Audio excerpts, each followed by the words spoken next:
based sa nakita ko, at based na rin sa observations ng iba, medyo walang sistema, no, ng pagpa-prioritize at pag-allocate. No? Parang arbitrary, kahit na sinasabing may formula na ganito, unang-una hindi ko masyadong maintindihan yung formula, medyo komplikado. Kaya ang nangyayari, may mga distrito, may mga area na mas kaunti, kahit na malaki ang kanilang populasyon o malaki ang kanilang land area, mas kakaunti ang nakukuha nila. So, ang problema kasi kapag arbitrary at walang guideline, nandyan papasok yung subjectivity, no, yung discretion. Hindi naman natin sinasabing wala dapat na gano'n, pero dapat yung tingin ko, minimal lang.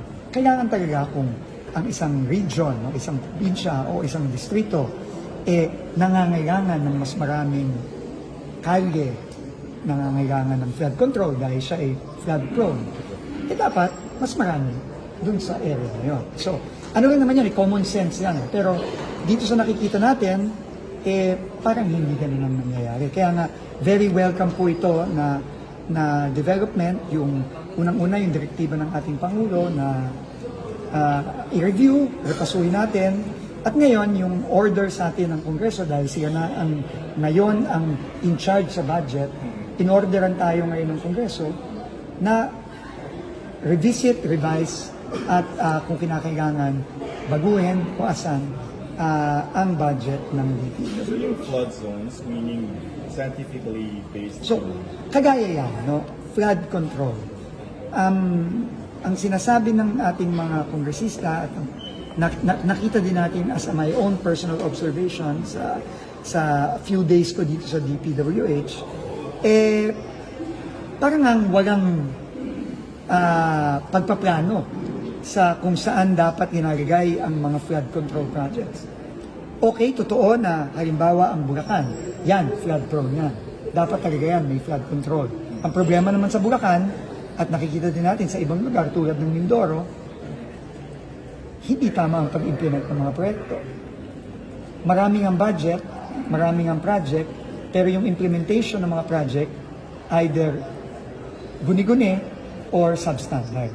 Pero meron namang mga area, halimbawa yung kanina kausap ko po yung mga taga Maguindanao na alam naman natin heavily flood prone area in Mindanao.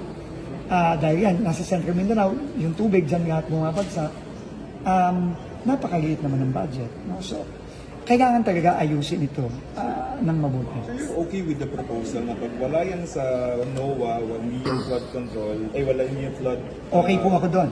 No, maganda po yung suggestion ni Chair Nika Swansing ng ating Committee on Appropriations kasi yon base sa science no? At yung science credible, no? Hindi yan hindi yan hula-hula, no? Ang Project NOAA, napakarespetado niyan, galing yan sa UP. Kaibigan ko si Dr. Mahar Lagmay ng Project NOAA at alam talaga nila kung ano ang mga areas na flood prone. May mga red zones, yellow zones. Ngayon, ang sinasabi ng ating Kongreso, papayagan lang natin ang flood control for 2026 para sa mga red zone. At yan ay welcome yan na suggestion. At isa sa mga pag-iisipan natin yan habang riniripaso natin itong budget ng DPWH. Kakalbo yung mga district? Marami namang nung nakaraan. Kakayanan doon, marami naman nung nakaraan na mga project na ongoing pa. In fact, merong mga nakita na tayo na either ghost o unfinished o substandard. Unang-una, kailangan ayusin mo. Diba? Para sa akin, yun ang first order of priority. Lahat ng nakita nating ghost, lahat ng nakita nating mga substandard at incomplete, kailangan yun, tapusin, ayusin. So for 2026, para sa akin, yun dapat ang most priority. Sir, can you give a breakdown kung paano yung magiging process of fixing the budget? Kumbaga, ano ba to sir? Makakapag-meet ba kayo sa mga district lawmakers and district engineers? Meron kayong process? I think internal ang magiging usapan dito. Internal sa PWH. So kailangan maghanap tayo ng mabilis na paraan. Kasi may deadline tayo ng September 12. Pero ang importante dito, tingin ko, hindi magiging perfecto itong budget na ito. No? Hindi kasi tayo pwedeng magsimula sa zero. Wala tayong oras para doon.